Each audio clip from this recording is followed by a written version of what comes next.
आज से ठीक एक महीने बाद यानी कि 1 जुलाई से पूरे देश में इंडियन पेनल कोड की जगह भारतीय न्याय संहिता लागू होगा। यानी अब आपको एक माह के बाद 1 जुलाई से ये सुनने को नहीं मिलेगा कि पुलिस ने आईपीसी की इस धारा में केस दर्ज किया है या कोर्ट में आईपीसी की धारा के तहत फैसला सुनाया गया। इसकी जगह अब सुनाई देगा कि बीएनएस के तहत कार्रवाई की गई है। इस बदलाव का क्या फायदा होगा और कैसे इसे लागू किया जाएगा, इस पर उज्जैन से हमारे संवाददाता ललित जैन की एक खास रिपोर्ट देखिए और समझिए।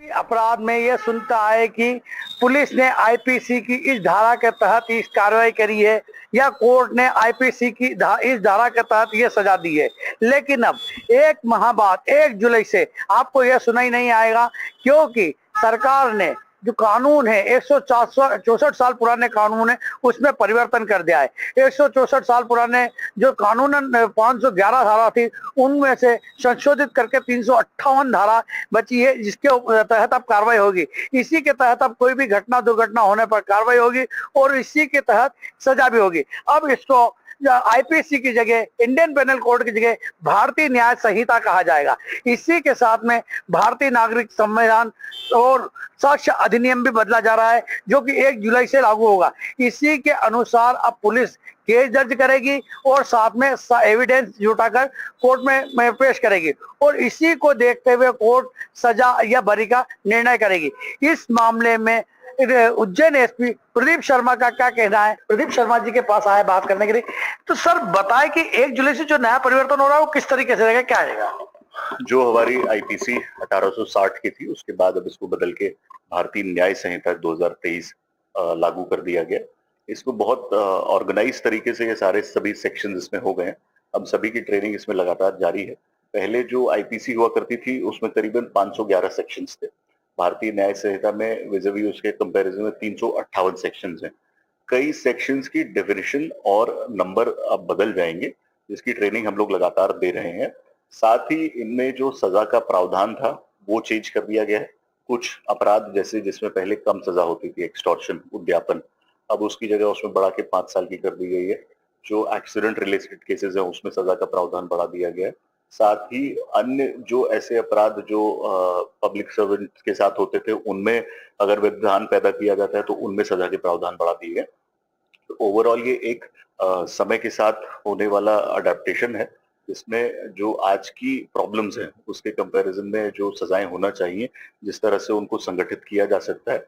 इसमें एक बहुत इंपॉर्टेंट चीज है संगठित अपराध।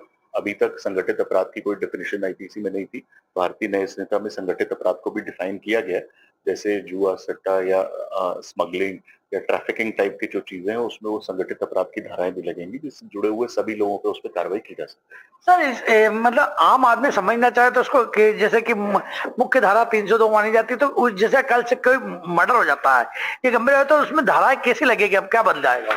जैसे 302 हत्या को माना जाता था, अब जो बीएनएस है उसमें 103(1) में अब हत्या को माना जाएगा। ऐसे एक कंपैरेटिव चार्ट, जैसे मैं अभी हाथ में भी लिया हुआ हूँ, ऐसे एक कंपैरेटिव चार्ट ट्रेनिंग के साथ हमने सभी जगह पे प्रोवाइड किया है और उसके बड़े बड़े पोस्टर्स और फ्लेक्सेस बना के थाने में लगाए जाएंगे, जिससे सामान्य आदमी को उससे जुड़े हुए जो चेंजेस हैं जो उसको एफआईआर में रिफ्लेक्ट होते हैं और अन्य उसकी डे टू डे वर्किंग में रिफ्लेक्ट होते हैं, उन सब चीजों की जानकारी मिल सके।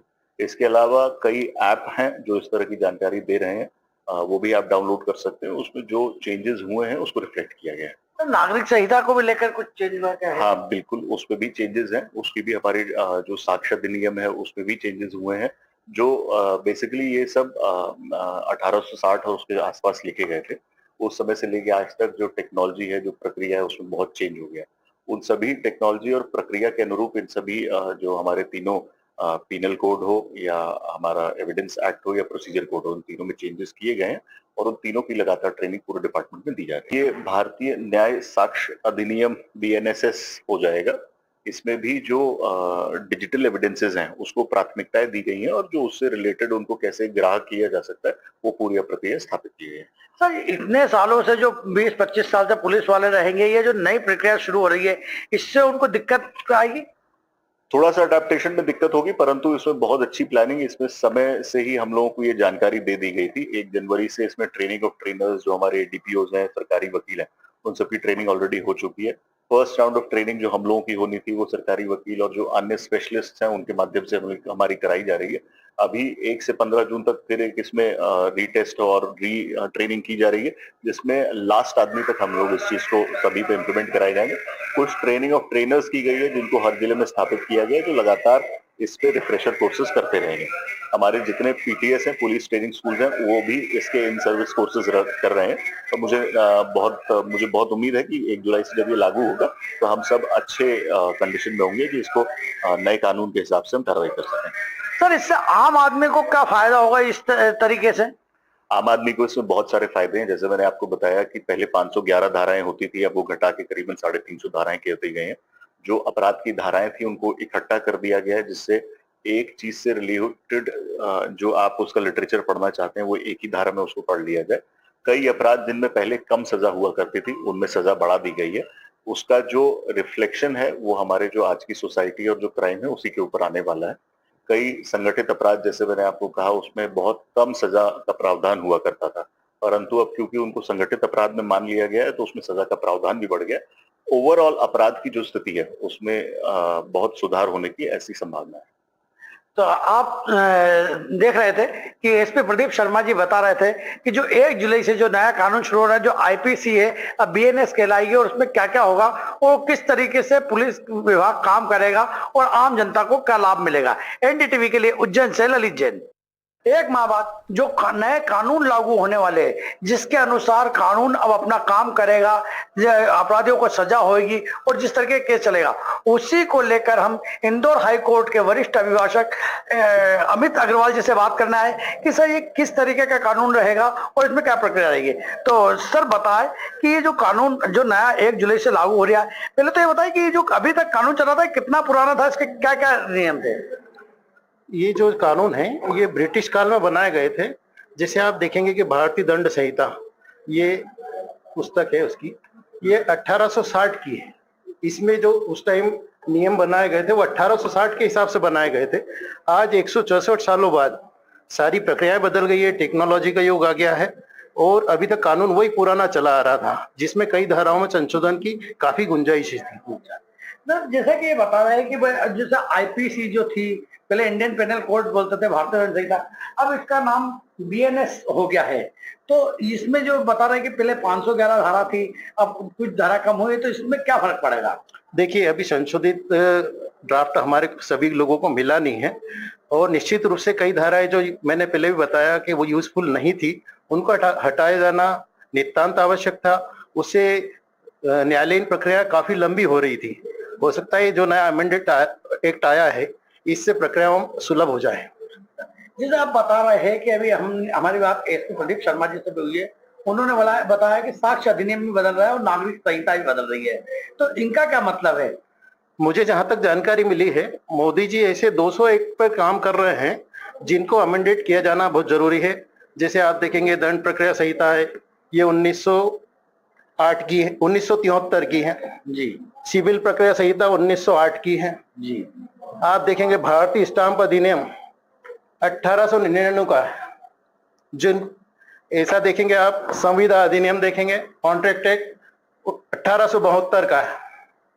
रजिस्ट्रेशन एक्ट आप देखेंगे तो रजिस्ट्रेशन एक्ट जो है 1908 का है।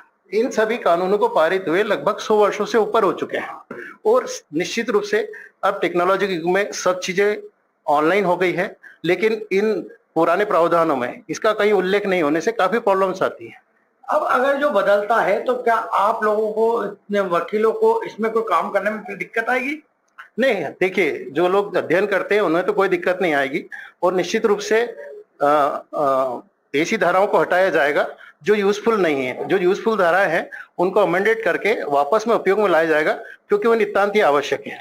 ऐसा बताया जा रहा है कि जैसे जो छोटे मोटे सामान्य अपराध थे उनको अर्थदंड के रूप में बदल दिया जाएगा। मोटर व्हीकल एक्ट में बदलाव हो रहा है जिसमें कड़ी सजाओं का प्रावधान होगा। इनसे आम जनता पे क्या असर पड़ेगा?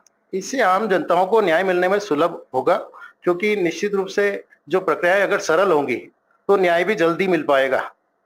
इससे कोर्ट की कार्रवाई में क्या दिक्कत आएगी और क्या सुविधा रहेगी? नहीं, इससे मेरा ऐसा मानना है कि जो अगर जितने भी अमेंडेड एक्ट आ रहे हैं उन सब से न्यायालयों का सरलीकरण हो जाना चाहिए और व्यर्थ की जो प्रक्रियाएं हैं उनसे मुक्ति मिलना चाहिए।